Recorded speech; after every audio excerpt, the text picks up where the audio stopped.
Good morning, ladies and gentlemen. Alan with another episode of the Morlock Morning Digest, and today we are starting a new series called the Friday Morning Futures. As always, you can help the channel grow by liking, subscribing, hitting the bell for notifications, but most importantly, I ask that you share the content and help the channel grow, as well as check out the description below for a few links. 2 of them are for donation options, as well as a link to my backup over on BitChute in case YouTube wants to get rid of me.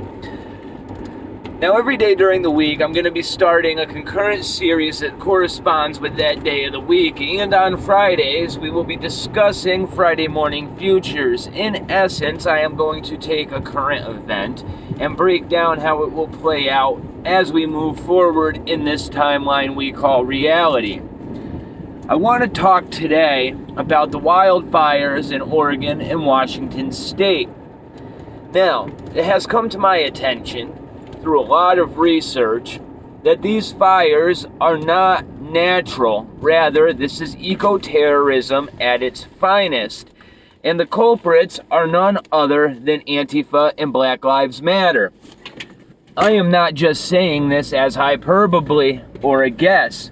There is enough evidence out there to verify that all of this is true. And not only is it true, this is not just 1 or 2 independent actors. Rather, this is a coordinated effort, right, to terrorize an entire state. And it's gone over state lines as well. So, with that being said, it goes even deeper than I just mentioned because, as I said, everything in this reality is tied together to one degree or another. Now, they have been warning for a vast amount of time, ever since these riots broke out 100+ days ago, that they were going to burn it to the ground. And that is exactly what we are witnessing. There's a joint task force that took place in Oregon, all right? And they responded to a man in the median of the highway who had apparently set a wildfire in the median, a brush fire, I should say. Now, when the police arrived on scene, this guy was live streaming. Now, if you watch the live stream, he makes it appear as though he is a first responder to that scene, and he himself had called the cops, as though he was a good Samaritan reporting this fire. However, you continue to watch this video, you will soon see that his story doesn't add up. He makes it appear as though he was looking for a lost camera that somehow made it to the median on a stretch of I-5 that this man had absolutely no business being on at all, according to the story that he was telling the cops. The cops made the arrest, added up the evidence, and figured out that this guy had started the fire. Now, you might say, this is hyperbole. You're just pointing to one instance. It gets much, much deeper than that. There's reports on Reddit as well as Twitter of a family who lives on farmland out in Oregon, right? And this guy was out on the perimeter of his property because he had seen somebody that he didn't recognize. And as he's out there looking for this person, he found a dry bag. And inside of this dry bag was flammable materials as well as an ignition source, gloves, everything you would need to commit arson. Now, when he called the local sheriff's department, they showed up, ran an investigation on the dry bag. This wasn't the first call that they had received saying that they had found stuff like this around town, and they promptly made arrests. Currently, they have 6 arsonists with Antifa ties in jail, okay? Now, if you look at satellite imagery of how these wildfires started along the I-5 corridor, it becomes very, very apparent that this is a coordinated effort to commit eco-terrorism. Because every one of these ignition sources is within throwing distance of the I-5 corridor.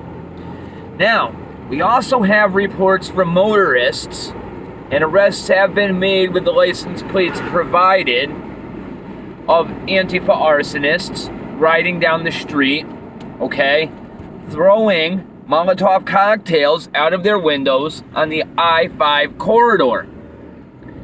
Now, there's another report, okay, from a woman who went on Facebook and reported that her son, who works at a tractor supply and feed store, right, that somebody came in and reported there was somebody in the field across from the tractor supply store setting a fire, all right? Her son and the people inside of this tractor supply store went outside, put out the fire, got a hold of the cops, and ran surveillance footage, and that has led to an arrest.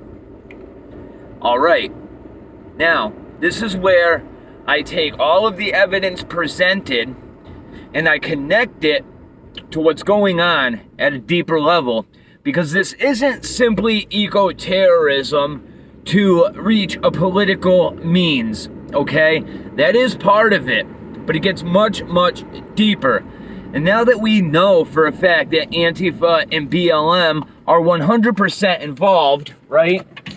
We have to move towards picking out the players at a higher level, because this isn't simply set a fire, watch it burn, okay?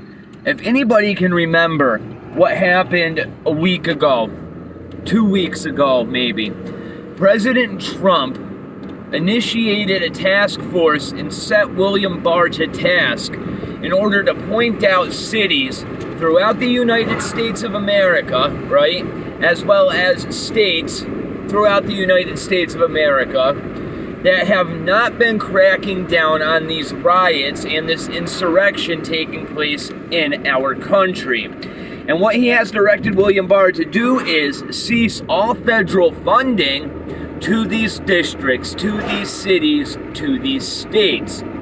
There is precedent on books that allows President Trump to do this. This is how the federal government got the states to raise the legal drinking age from 18 to 21. They threatened to withhold federal funding from state highways. It's within his rights to do this. Now, this is what happened last year for the wildfires, right? California was begging for federal money from Trump. Trump wouldn't give it to them because they've mismanaged their books, right? And Trump's a businessman. The last thing you want to do is enable somebody that's running a business into the ground. It doesn't give him any incentive to do the work. So he withheld the federal funding. All of a sudden, a bunch of forest fires broke out in California. And of course, we saw exactly what happened this time happen that time as well. A lot of it was arson, and it was proven to be arson. Now, I have a feeling that Washington State and Oregon are doing the same exact thing right now. Do you think that there's any coincidence behind the fact that you had CHOP, people dying all over the place, riots in Portland, riots in Seattle, and then as soon as Trump says, I'm going to revoke federal funding from you, what happens? A natural disaster that is actually eco-terrorism. All right. Now, this is terrifying, but I want to point out to you that there has already been a tragic loss of life. Anybody setting a fire is a murderer, cold-blooded, all right? Because there was a child who was found burned alive, right? Not only that, but their parents were also found burned alive.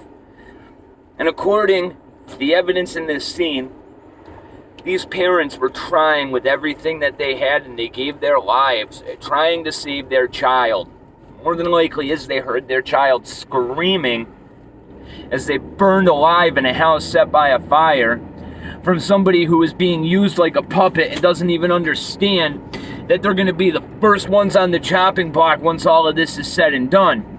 And this is where I draw parallels to Nazi Germany, because this is exactly the tactics that the Germans that the Nazi Party used, okay? The Nazi Party was an anti-fascist organization, all right?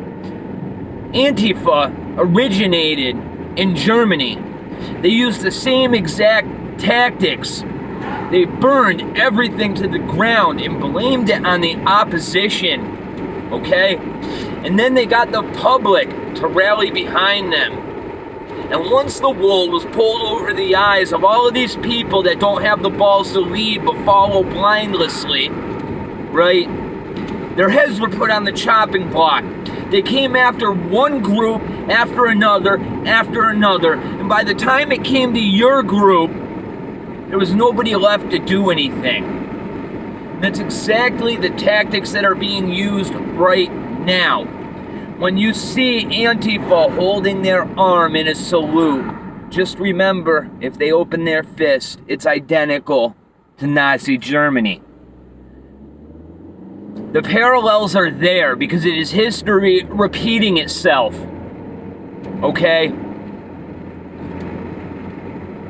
I don't know how much more clearly to break this down. This isn't about politics anymore, okay? This isn't about right or wrong anymore. This isn't about who is orange or who isn't, or who has a temperament or who has a personality that you like.